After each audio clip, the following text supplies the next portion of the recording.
My name is Nicola.White.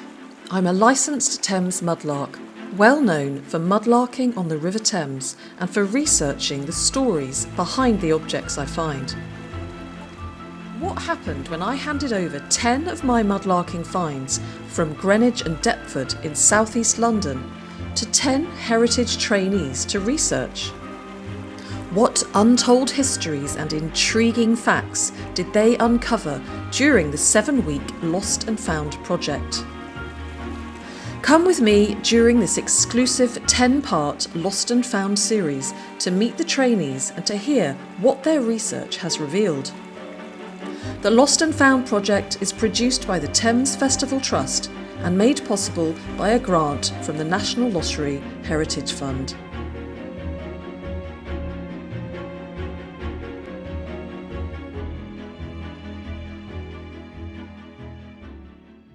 Hi everyone, welcome to the Thames Foreshore and welcome to episode 3 of Lost and Found. And I have to tell you that today is going to be a pretty special episode because, look, I shouldn't have favourites, but this particular find is definitely a favourite of mine. I'm waiting for Abondance, who's one of the heritage trainees who studied this particular find. So whilst I'm waiting for her to arrive, I'm going to do my usual thing, pour myself a nice cup of tea. As you can see, it's a bit cold and a bit cold down here today.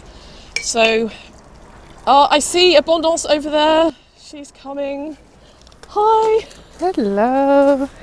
Come and say hello to everybody and introduce yourself. You. Lovely to see you. You as well. Should I give you a little huggy hug? Yes.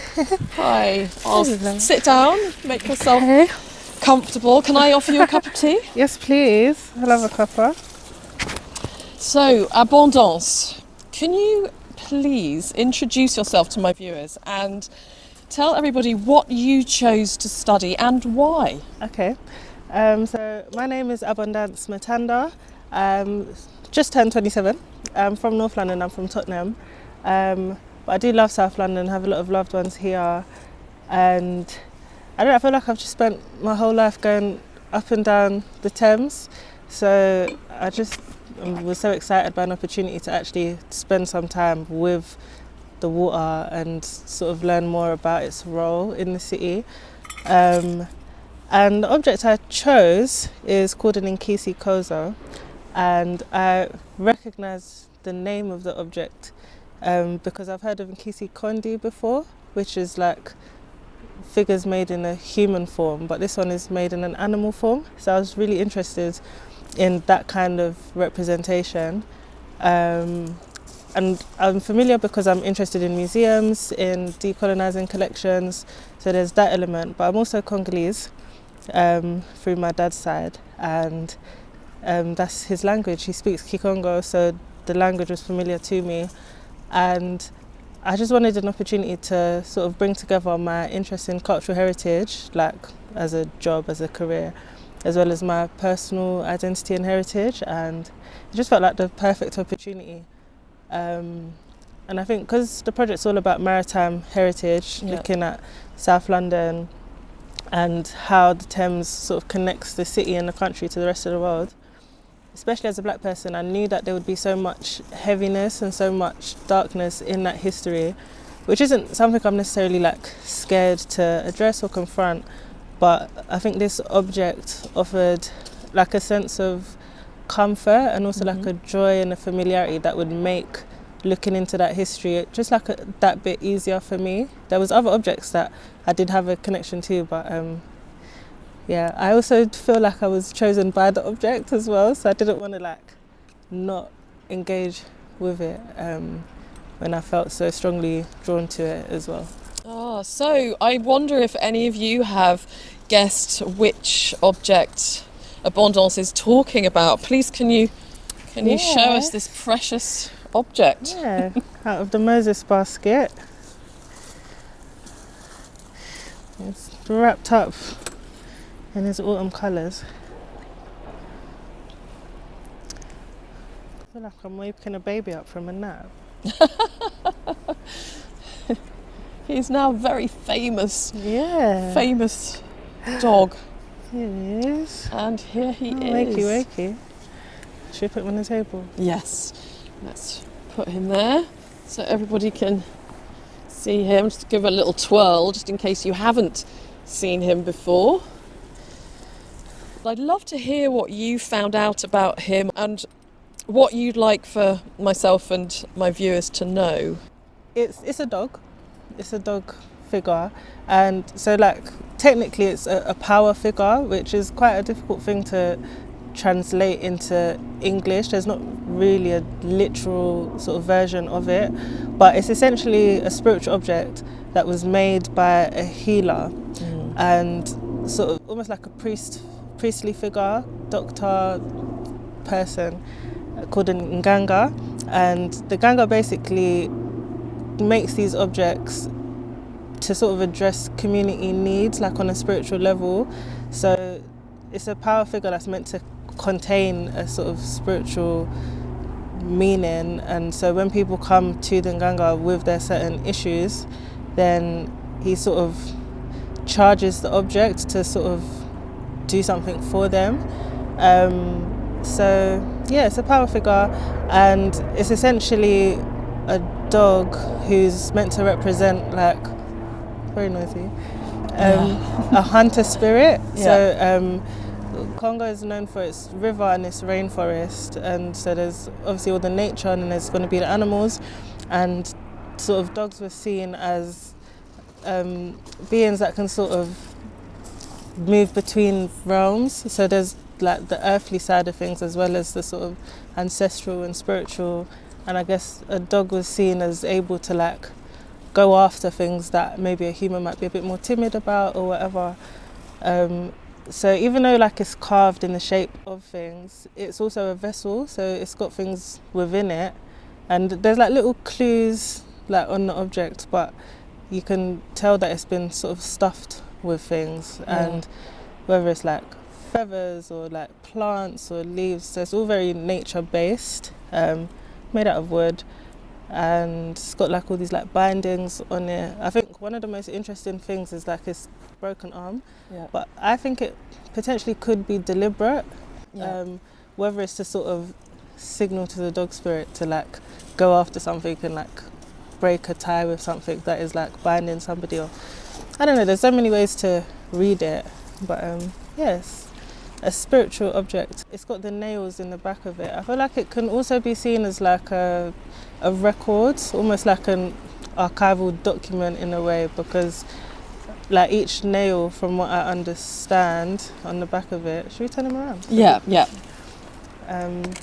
So yes, we've got the nails there, which have been deliberately sort of hammered into his back. And so from what I understood, the person that has made the object, or the Nganga that looks after it, keeps it. It doesn't necessarily go to each person. Like say for example, you was the Nganga and I came to you with my issue, you might put a nail in the back of it to represent what we've spoken about or what we're sort of asking the thing to do.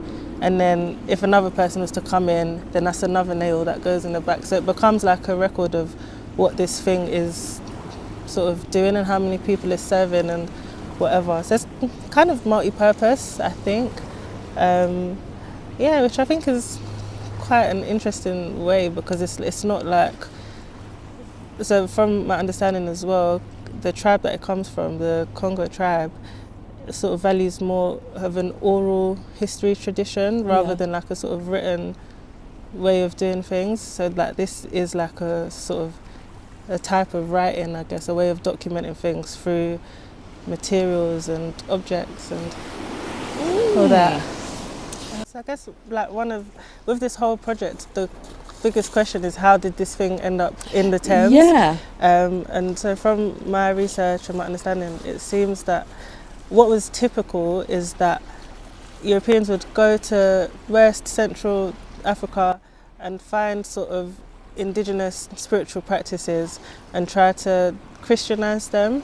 And so you'd have people like missionaries doing that kind of work, but you'd also have art collectors who would sort of go and engage with trade with local people and sort of give them something in return for receiving an object like this. So it's kind of unsure, but either way, it's ended up here in London, and it could have been in somebody's private collection in their house. It could have been in a museum one day, or once upon a time, and obviously isn't there anymore. It's ended up in the River Thames.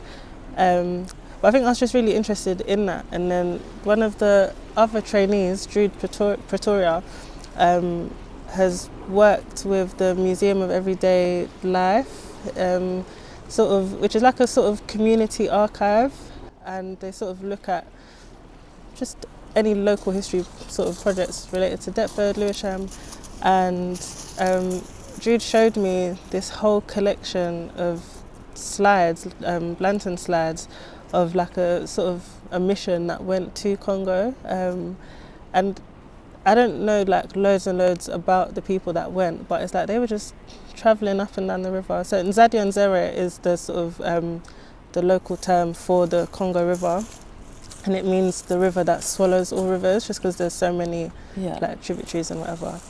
And I'm really interested in local history and how it connects to global stories, and like what are the sort of individual connections within that. So it was like probably one of my highlights of this project, finding that there are actually very like hyper local stories connected to this thing that feels like such a mystery and that feels like it's so out of place being here on the Thames, but actually there are people who have stories and their whole lives that are connected, maybe not directly to this object but to that culture. And then there's me as well, who has my personal connection to it.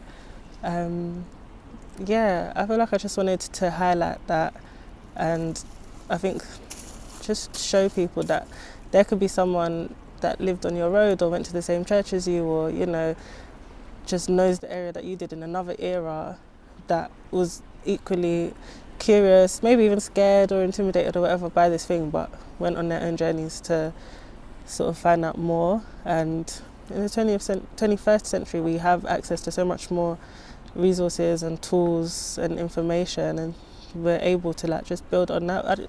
My essay is not about having answers, it's more like a sort of creative interpretation, personal response, like informed by history, informed by archival records and stuff. But I enjoyed writing it. I wanted to try and have a bit of fun, and like I mentioned earlier, there is so much darkness and heaviness with this history. Like I think it's okay to allow yourself to sort of be imaginative. I think, which is also probably like a bit of a coping mechanism as well, to not be so overwhelmed by the unknown and the speculation of it. Like it's okay to have a bit of fun. And I think one of the things about the object, which you probably found when you first found it as well, is like the face. I think that people think it's grimacing and it looks so scary and whatever, but when I first saw him that day when all the trainees were picking out objects, it felt like quite inviting, and like there was a humour to it. To me it looks like he's just having a laugh. So I just wanted to also tap into that. And like I love being Congolese, and I feel like Congolese people are so animated and so colourful and so vibrant and so just able to enjoy life regardless of the histories that are sort of going on or informing the state of things more generally. But like it's important to be creative and to be carefree and to be playful even about difficult things as an access point. But, No, I'm really honoured that I found him now, but I am going to play you the clip now of when I first came across this little dog, and you'll see how my reaction was. What is that?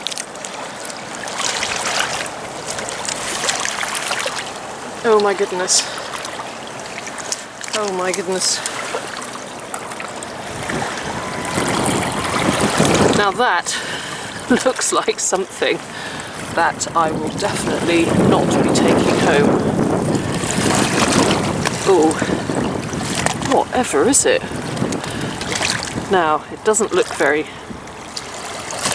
I don't know. Oh, it's got nails in his back. How odd. It's obviously got some kind of meaning.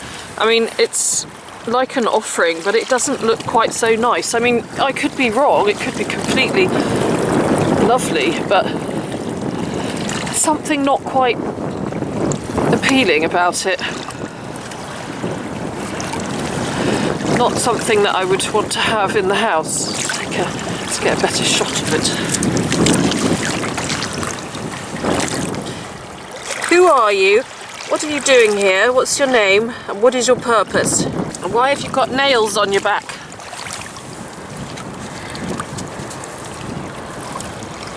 This chap will be staying here.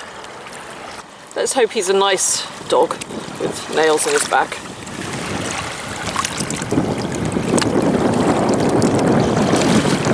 And I really love the way that you've written about my reaction here. You've actually said, so Nicola White is the mudlark to whom this little dog with a big spirit chose to reveal itself in the summer of 2021. Nicola documented the process of discovering, deliberating, leaving, tweeting, returning, then deciding, collecting, cleaning, caring for this rare, bizarre, intimidating, intriguing thing. What is it? Can it harm me? Should I take it home? These are some of the uncomfortable but understandable interrogations Nicola shared in her YouTube video, The Mysterious Wooden Dog with Nails on His Back, found on the Thames. And it's so true. When I first saw him, I thought, you are so not coming home with me. And then somebody who's seen my tweet said, oh no, you must go and pick him up, because he looks like an Nkisi Kozo power figure. He's got a lot of stories behind him. So I went and picked him up, but I left him in the car for 3 days. And now, though, I really, honestly love this dog. And what would you say to people who judge this dog by what he looks like? I suppose a lot of people think, oh, nails, voodoo, what have you. What would you say about that? Say to just be open-minded, and just to not be ignorant and to actually take a moment. It's not even, I don't think you have to understand. I don't think we fully understand, but we have an appreciation and affection. It doesn't even have to go that far, but just to understand that all over the planet, like different cultures have different ways of trying to process like spiritual, intangible ideas. And so they're going to use what's in the earth, what's in their surroundings, what they see in nature, whether it's an animal, whether it's nails, whether it's wood, raffia, grass, bird feathers, like all these things. It's just a reflection of what is around these people, and they just process things in that way. And it's like, even nails, in the Christian teaching, Jesus was nailed and crucified on a cross, and it's like, that's, you can transcend beyond the sorrow and the pain of that, and understand that there's a purpose for it, and it's not the be all and the end all. Like, you're meant to go through difficult things and then get through it, and to survive and to experience beauty and joy and whatever. So, and like ultimately healing. I think when you can look at it for what it's almost like a medicine. Like, it's okay, cool, like there was an issue, we're gonna address it through this way that might not make sense, might not understand. Like, injections hurt, like medicine can have side effects, but on the other end of it, you're meant to be more whole and more put together. So I think trying to understand like what is the sequence of events here, like what is it meant to be doing, and like this is just one object of many. Like, it's clearly a system and a practice that those people thought worked at the time and in their context, and there's something here that is like a testament to that. It's a cultural practice that even still occurs, because one of the sort of things that I thought about so much on this project was about the transatlantic slave trade and trafficking of African people, and the Congo tribe that this object comes from is one of the tribes that was so heavily affected by that. So you're going to find people in Cuba, in Haiti, in Brazil that are really familiar with objects like this and what they mean. Like there's people today that still use these objects. Like it's just about respecting other people's cultures and ways of doing things. I'm sure there's going to be Congolese people that wouldn't want anything to do with this. There's people from this tribe that know this language that wouldn't have to have a translation, that would fear it same way. Like you don't have to know what it is to appreciate that. That's how those people did things or do things. And it's a piece of history, and it's a piece of history that isn't really explored so much because this is England, this is an Anglophone culture and country, and Congo has a bit more of a history with Belgium and with France and with Portugal, but I think something I learned that I'd love to know more about and do more work on is the connections between Britain and Congo, sort of before borders, before names, because the country has changed its name so many times. But I think something I really appreciated doing this project and doing research at places like London Archives is that just because a European country didn't colonise another country, it doesn't mean that they didn't have an influence, it doesn't mean that they didn't have a relationship. So I feel like there's something a bit, just empowering about that there is something that I can do sort of with my culture and with my professional interest to sort of explore more about what that was, and also like the legacy and the connections today, because there is so much conflict going on in Congo that all these different Western countries and governments have things to do with, and like this is a global capital. There's so much money here, there's so much art here, there's institutions, there's all these things. Like the world is so interconnected, and I think it would be a shame to sort of be scared away by things and by headlines and by titles and by how things look when you don't understand what it is. Like people are people, humans are humans, and I think I just wanted to just highlight that. And also someone might look at this object and not know that there are people that are, something I try to address in my essay, there are people that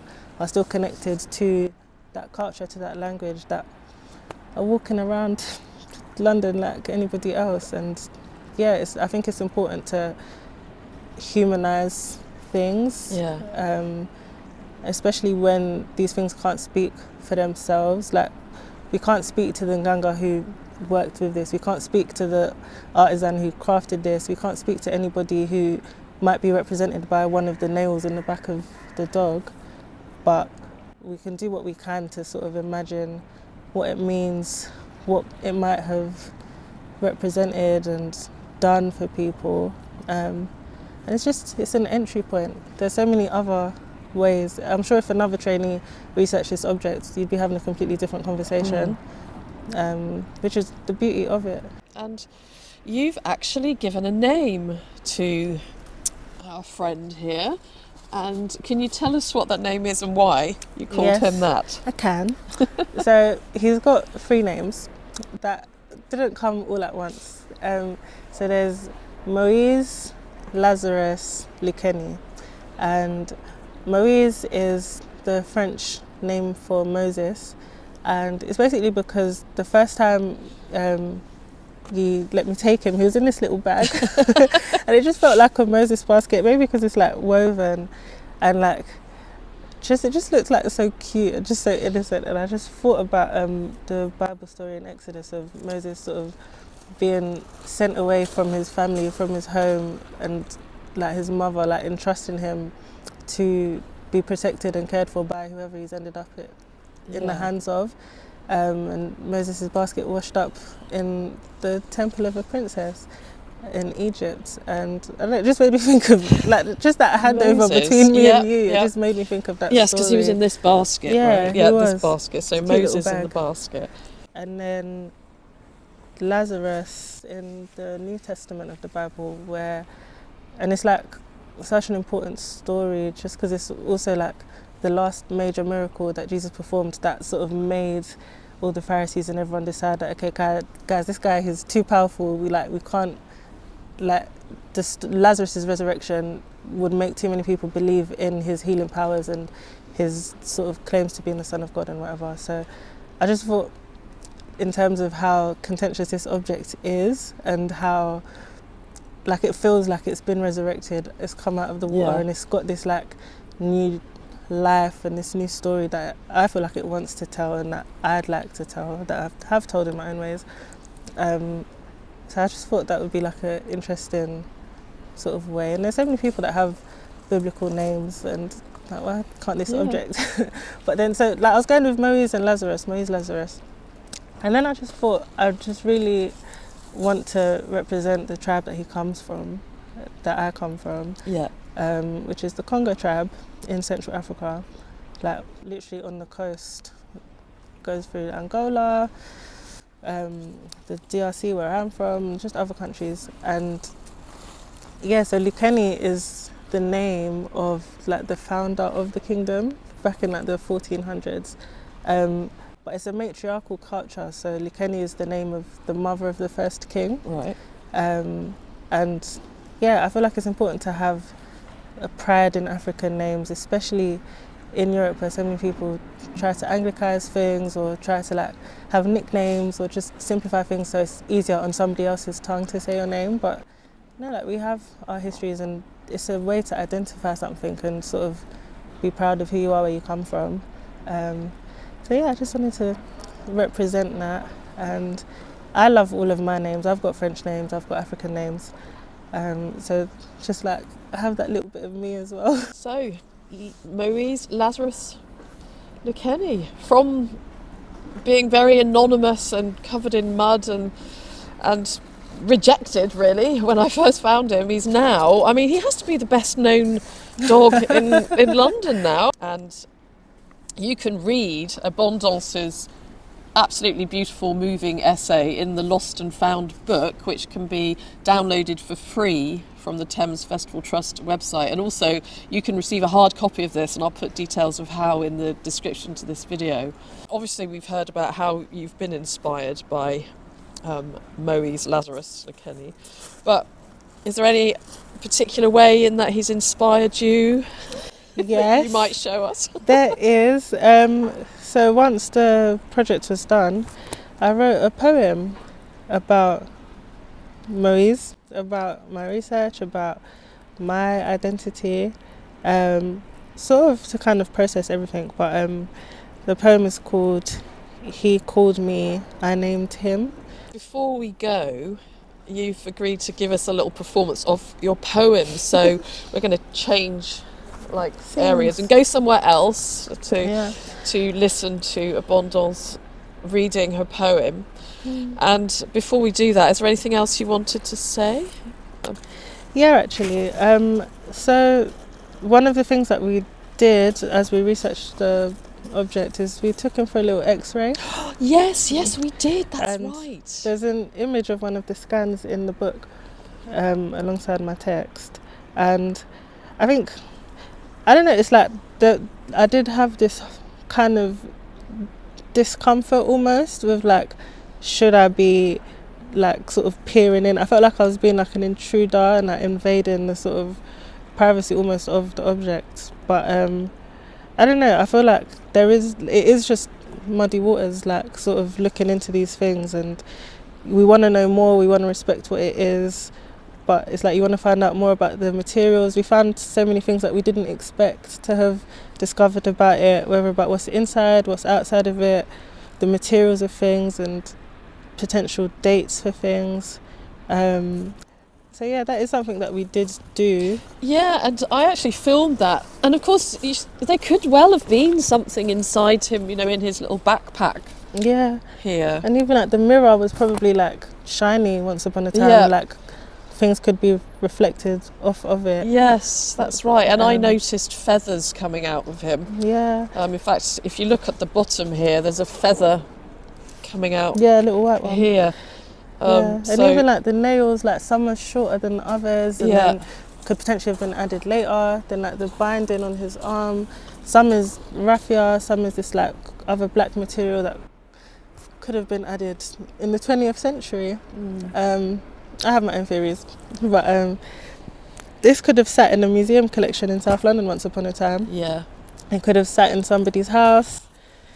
It's in yours now. Who knows where he's going to end up? Well, no, that's right. Apparently they're always on a journey. And you definitely have to be joint guardian with me, now that you've built up such a relationship with him. Before you read your poem, did you enjoy being part of the Lost and Found project? Yes, I loved it. It was so nice, and I loved how all of us are sort of like united by our curiosity in maritime heritage in South London and East London in the water. But like all our personalities are so different, all our writing styles, our research styles, just the way we think is so different, but it came together so beautifully. And like your inputs were so helpful, like getting to understand mudlarking on like another level. I loved it, and I love heritage work, and I love when you're able to do research that is still like it's connected to you. Like, yeah, I enjoyed it so much. Let's do it again. Well, thank you so much for joining me here on the foreshore. We're kind of sinking gradually down into the mud. And I'm very, very grateful that you came here today to tell us about Moise. And so perhaps we can find a nice place for you to do the poem recital. Yeah. Great. Let's do it.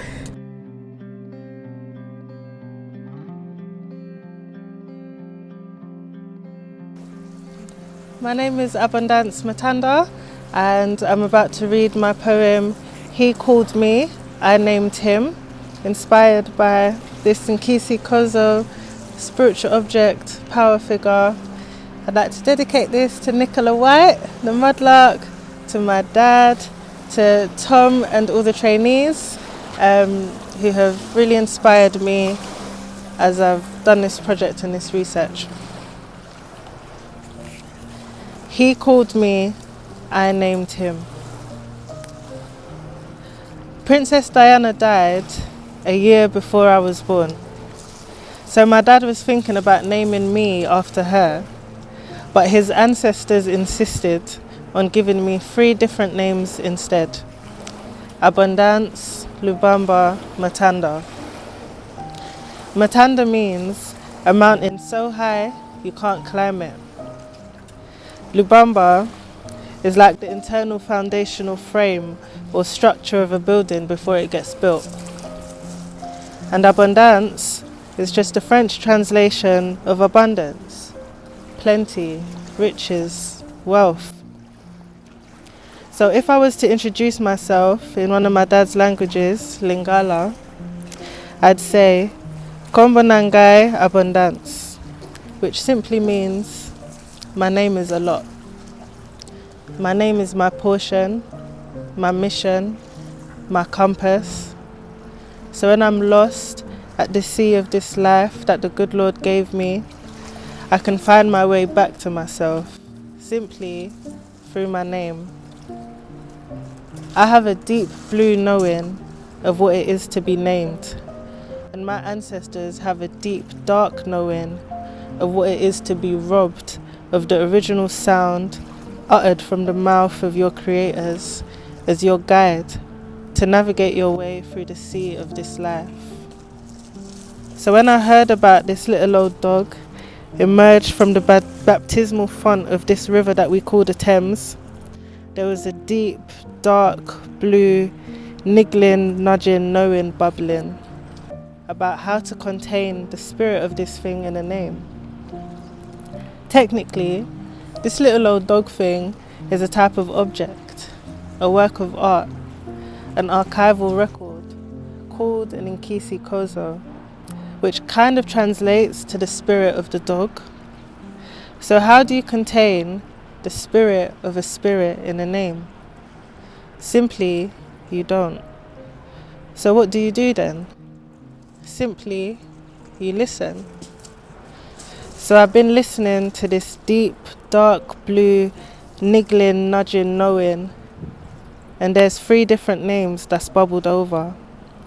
So in the name of the ancestors, the living and the unborn, I've had to christen this little old dog, Moise Lazarus Luceni. Moise is just the French translation of Moses, Musa, messenger of God. Lazarus was the last miracle that Jesus performed before he was condemned to his crucifixion. He resurrected Lazarus from the dead, then said, "Unbind him, let him go free." Lukeni is the name of the mother of the founder of the Kingdom of Congo, which existed from around 1390 to about 1914. So when you see Moise Lazarus Lukeni, you're really seeing where he was conceived, in the river that swallows all rivers, Nzadi Onzere, the Congo River. Then the currents carried him through the transatlantic oceanic birth canal until he was reborn in the womb of this city that we call the River Thames. And then he was mudlarked by the midwife Princess Nicola. And when you see Moise Lazarus, you're also seeing me and the man that named me, my dad, a Mukongo man from the land of Lukeni.